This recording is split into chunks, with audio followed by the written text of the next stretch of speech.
Hello chess friends and welcome to Jozarov chess channel and welcome back to our Queen's Gambit series. So in this series we're studying this very nice openings after the first moves d4, d5 and then followed with c4. So we have already covered in the series some of the lines of the Queen's Gambit declined, some of the Queen's Gambit accepted lines, but also we have studied the Slav defense, the so-called semi-Slav setup. We have already analyzed, and in a couple of videos I've explained you some of the ideas how to beat the semi-Slav defense, but also how to play the semi-Slav defense. I think there is a great way how black can proceed and also play a decent game. So today we're analyzing a different variation, and I think in the Slav defense, I think it's the best way to proceed here for black. I think for those who want to play really the Slav defense, it's a very instructive video.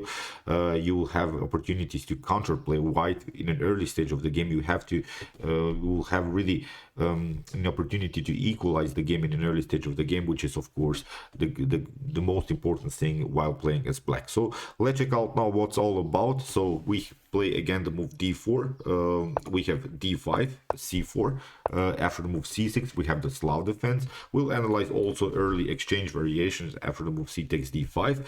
Now after the move knight to f3 we have knight to f6, and now comes the so-called three knights variation. And as I said, we have analyzed so far this idea, e6 going into the semi-Slav defense, but my suggestion here for black here is to go simply d takes c4, and it seems like a strange idea. Why would you give up your centralized pawn? Of course white can occupy the center with the move e4. Well, with the move e4 I will analyze also this line. After the move e4 this game becomes really wild. White has the pawn central control, but black has a great expansion here on the queen side with the potential b5 move. Black has opportunities to really play on a 4 versus 2 pawn majority on the queen side. I think black will find great ways to counterplay here on the queen side. Of course white has a dominant center position, so many times in this Czech variation of the Slav defense, so we have reached now the Czech variation, you see this move first by white. It's the move a4, and the move a4 blocks first the idea of blacks to play simply the move b5. It's very important to play this move, but the problem for white, I think, in this particular line is that you have always this weakness in the position. It's the weak square on b4. So now black proceeds simply with the normal idea, bishop to f5. Bishop to f5, also very important move. If you want to play this move, you have to of course realize that you have already taken over around the square e4. The weak square e4 is now something that bothers white in the continuation of the game. So the problem is now, although white has this pawn central control, as we said, the pawn central control means that we have two pawns. Black has only one pawn in the center, but you cannot advance the pawn. You would love to play, of course, e4, and now maybe have a powerful pawn central control, then proceed further with the move e5, even if the position allows maybe with d5, and then recapture the pawn on c4. That would be a dominant position. Of course, if you could just imagine, we have the pawn on e4, on d4, knight on c3, knight to f3, and still the bishop on c4. This will be, I think, a great attacking setup. So that's why bishop to f5 also very important. We'll also analyze some lines of bishop to g4. Here in the continuation, white can play the move e3, and white wants now to recapture the pawn, and there's no point, I think, for black to defend this pawn in any line. Now black has to simply leave this pawn like this hanging, simply playing normal developing move e6, and now after move bishop to c4 we have reached now the cornerstone of our Czech variation of the semi-Slav of the Slav defense. And now after move bishop to c4 from this point on we're analyzing some more games. So the first instructive game that I wanted to show you today, it's a game played by Kasparov against Vladimir Kramnik. It's an incredible game, but you'll see also some great tactical opportunities for both sides, and how most of the times basically this game ends in a draw. But from black's perspective, I think you would be satisfied if you're playing, maybe, I don't know, maybe you're 2200 rated player and you're playing against an opponent that's your own rating strength. Maybe then you would, I think, probably be satisfied while playing with black and maybe make it draw. So I think it's a drawish line, but with also great attacking and tactical possibilities for both sides.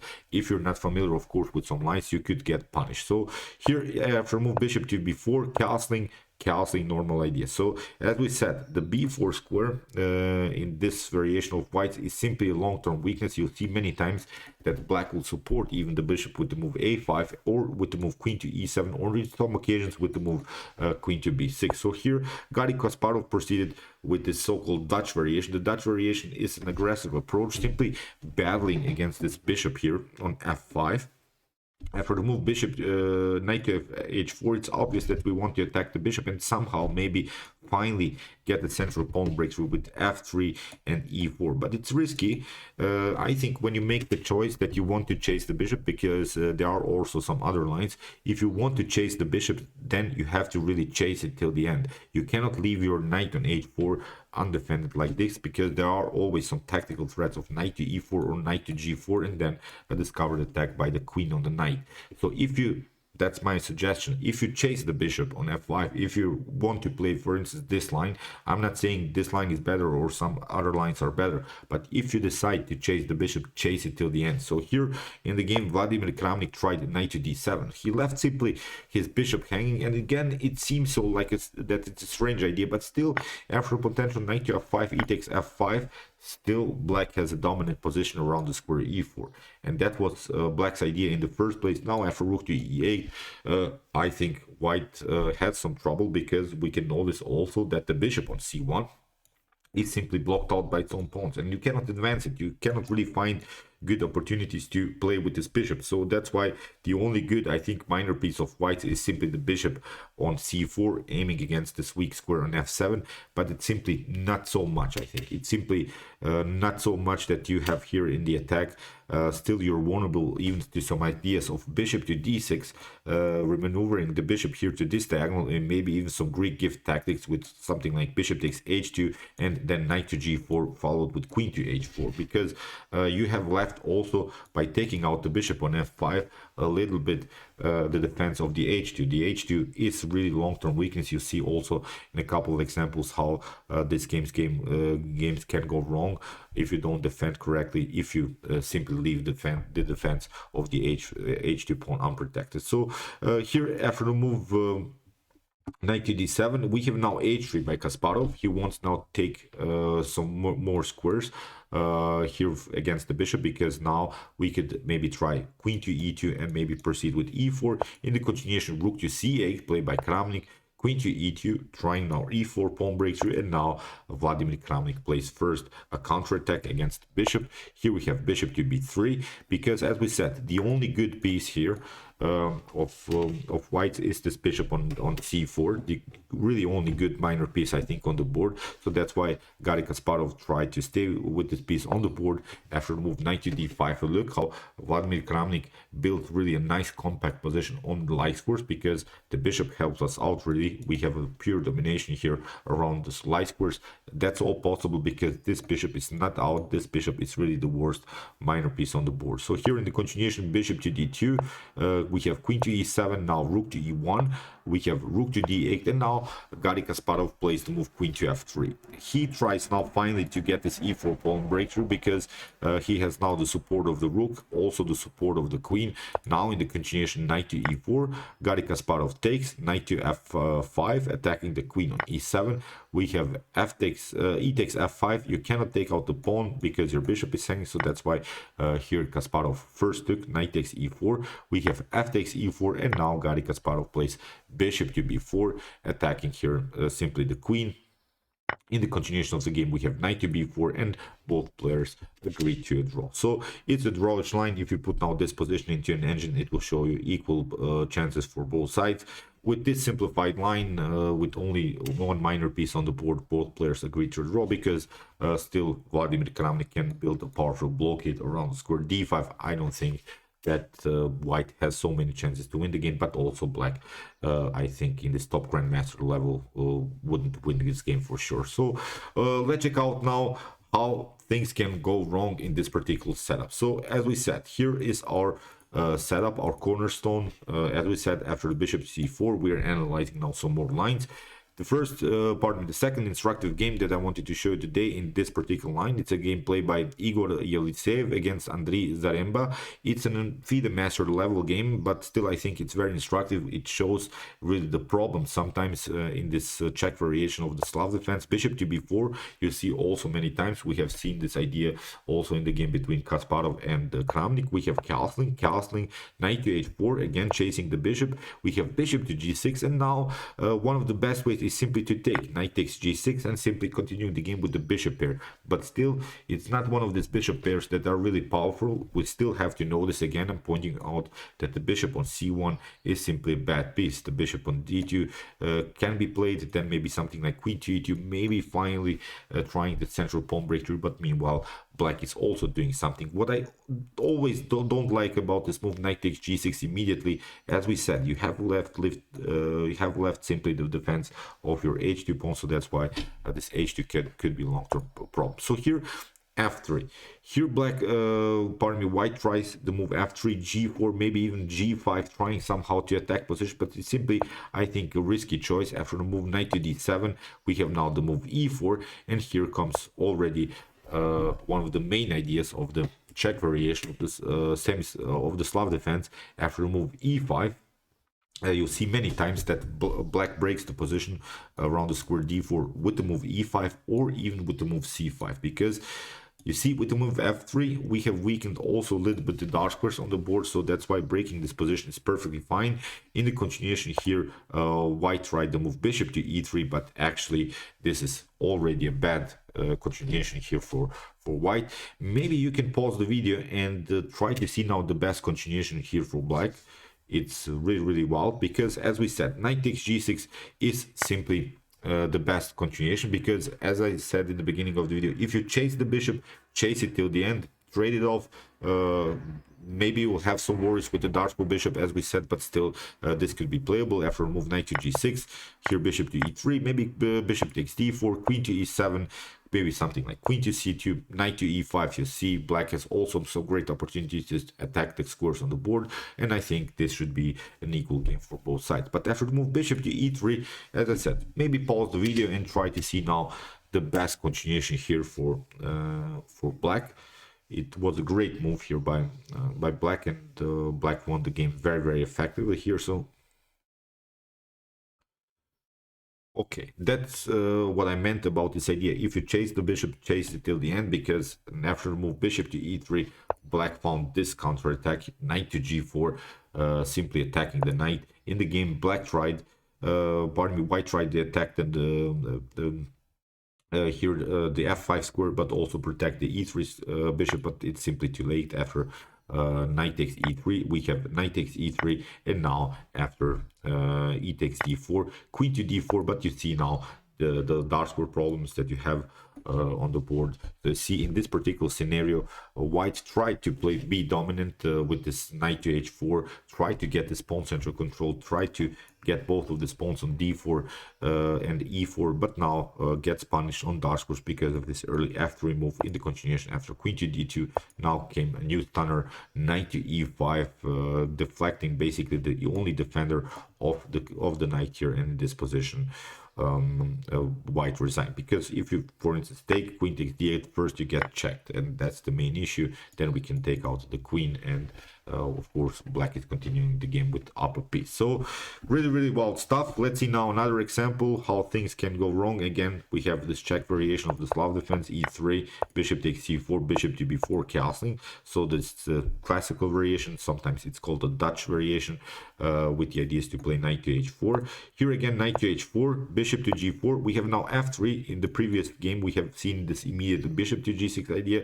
After move f3, we have now g3. You see white is trying to protect the knight, then maybe try e4, bishop to e3, building really a nice setup in the center. But black can also play something. You see, as we said, the main goal of blacks after a potential e3 and f3 move is simply to break the position with the move c5, or if the position allows it, with the move e5, because you cannot leave the position like this. If you take, then of course you have some troubles. The pawn on e3 is really weak. That's actually what happened. Here we have d takes c5. We have knight to c6. Black doesn't have to take the pawn immediately. Here it's an instructive gameplay by Stefan Wallian against Remy Bonneau.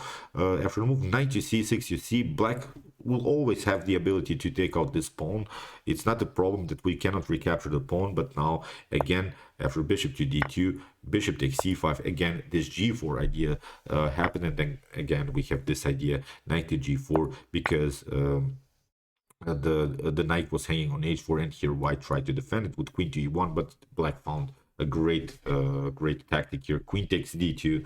It's of course completely winning, because if you take, we'll simply take out bishop takes e3, and then takes simply too much material. So really wild stuff. Incredible tactics. You can see how things can go wrong, so take care of your knight. If your knight is on h4, you should, as I said, chase the bishop till the end, because if you want to play this line like this, I think let's go back after the move f3 and bishop to h5. Still you can play knight to g4, because after potential knight takes g4, we have f takes g4, and okay, black can take maybe this one, but also this one is hanging. So the main line of this particular line would be something like after g4, bishop to g6, and then to play simply now e4, and then maybe knight to d5 could happen in order to attack the knight, or knight from b to d7, but still you have to always take care of your knight. There are even some opportunities here to play knight to d5 immediately.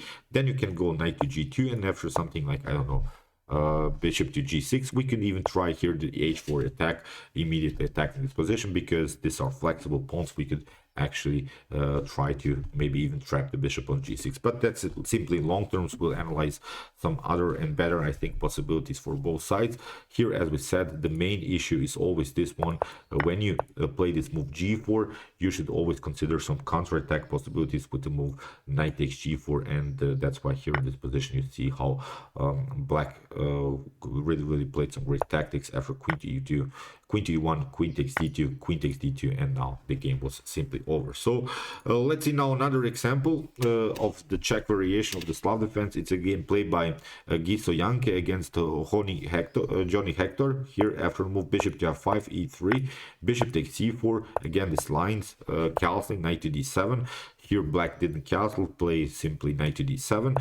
The problem after bishop to g4 and now f3, we have bishop to h5. Now comes this idea, as I said, it's still playable here for white. Nothing wrong with this move, because as we said, now knight to g4 followed with f takes g4 is not possible, because after queen to h4 will simply take out the bishop. So that's why bishop to g6. We have now queen to b3. It's a pragmatic idea to simply attack this bishop. The bishop is vulnerable to some attacks, and now black can try here the move bishop to d6. Now after move e4, again similar stuff. Knight takes g4, again you didn't secure the knight. Knight takes g6 was played here, but now after h takes g6, we have now e5, a counter-attack idea by black, but now you see how it can be vulnerable around the square h2. You don't have any more defenders, so it's something that black should, white should resign. After potential bishop to f4, we can simply takes, and now maybe here this idea queen to f4 followed with bishop takes e5, so it's a position simply to resign for white. So as I said, take care of your knight on h4. If you chase the bishop, chase it till the end. Take, simply trade it off, then find some good opportunities, but that's actually not one of my suggestions how you should play these lines. There are better lines. We'll see that in the continuation of the series. So here also it's a gameplay by Vladimir Horst against Antonio Garcia Medina. Here we'll see how black can make things I think not so good in this particular line. Again, bishop to f5, e3, e6, bishop to c4, castling, knight to d7, knight to h4, again these ideas. And here black tried this counter attack with the move knight to d5, but this attack is simply too early, because bishop to h5 didn't appeal here. Bishop to h5 is simply slightly better. Now after move knight to d5, after this early knight to d5, after potential g4. As we said, this could be a possibility, knight to d5, but now it was simply a little bit too early, knight to d5, and now here white simply took f takes g4. We have queen to h4, but now the queen comes into the game and threatens here to this very aggressive attack around the square f7. So that's why black has to castle out of the attack, and now comes here the move e4 after move knight to f6. Even if you take here knight takes c3, b takes c3, and you see now white has a dominant position. Now this is a great bishop pair. That's a bishop pair that we love to see, because now after potential, I don't know, bishop to d6, still we can play e5 and lock the bishop, or we can even, I think, try the g3 move, simply protecting everything. Maybe then afterwards play something like bishop to e3, rook to b1, simply attacking the king after castling. So this is now a perfect position for the bishop. So that's why after move e4, black tried to move knight to f6, but now after g5 we have knight to g4, and now here Vladimir found a great move, queen to h3, and in this position black actually resigned. So here after queen to h3, g takes h3, and the knight is trapped. Really wild stuff. So that was, I think, the mistake here of blacks, because black played this too early knight to d5 move. So we should wait bishop to h5, and then after potential g4, then to play the move knight to d5. So you see this early knight to d5 idea was simply wrong for black, and black got punished in an early stage of the game. So let's see now another example. Again, white is trying something else. You can also see many times this idea of whites to play the move bishop to g5, and it seems like a normal idea. Okay, we're attacking the knight is controlling the e4 square, but as we said in the beginning, white has already lost, I think, a little bit the battle around the square e4. So that's why here black can occupy the square immediately. We have here knight to e4, bishop to e4, and it seems now after the move e3 that it's a great position here for white. White has now the bishop out, can recapture the pawn on c4, and then continue the game, of course, with the great bishop here. But now comes the stunner. Bishop takes here f3, queen to f3, if that's a possibility here. Now queen to a5, and the bishop gets trapped. So really wild stuff. Really bad continuation here for white. White got punished because of this early bishop to g5 move. Let's see now another example. Again, this idea is bishop takes c4, bishop to b4, castling, knight to d7, queen to e2. Here white is trying now the e4 pawn breakthrough, castling, and now after move e4, what black could also make here as a mistake is this idea, bishop takes c3. That's actually a bad line, because first we're taking out this bishop, now this bishop has to retreat, and now f takes e6, f takes e6, queen to e6, and after move knight to g5, also black resigned. Here it was a game played by Paolo Nicoli against Massimo Bonade. So let's see now another example. Here it's a gameplay by Roland Arbinga against Werner Hipfel. Here again this idea is h6, for instance, was played, a necessary move. Black doesn't have to weaken the pawn structure further. You see, black can create really many problems, I think, here on the king side by not pushing even the move, the pawn move h6. Now after queen to b6, that's also a huge blunder that you can see. If that happens to you, queen to b6, it's a huge blunder. Now we have this one. a5 is a trap here after bishop to a5. Now rook to a5. You see, you lost the bishop. If you take out the rook, then here queen to b7, queen to b6, and we can take out now the rook, knight to a4, and we'll find a way to protect everything, simply moving our pieces. And here in this position, black simply resigns. So as I said, many traps that are there, so be prepared. This is not an easy opening. As I said, this is one of the best ways here for black to proceed, simply taking out d takes c4, allowing black then to recapture bishop to c4, but with the move bishop to f5 and knight to f6, simply occupying the e4 square. And I think from this point on, it's an equal game with great opportunities for both sides. Who is better will probably win the game, as usual in chess. So okay, I hope that you really suggest these ideas, and I hope that you enjoyed this video. If you want to study more the Slav defense and also some other opportunities after first moves d4, d5 and c4, please check out my Queen's Gambit series. Here's the link of my whole playlist. I think you can really have a decent opening preparation. And if you have trouble maybe to play as black, check out my hyper accelerated Dragon Sicilian defense series as a good response to e4. And if you like this content, don't forget to subscribe to my channel. See you soon with some more videos, and chess is the best, of course.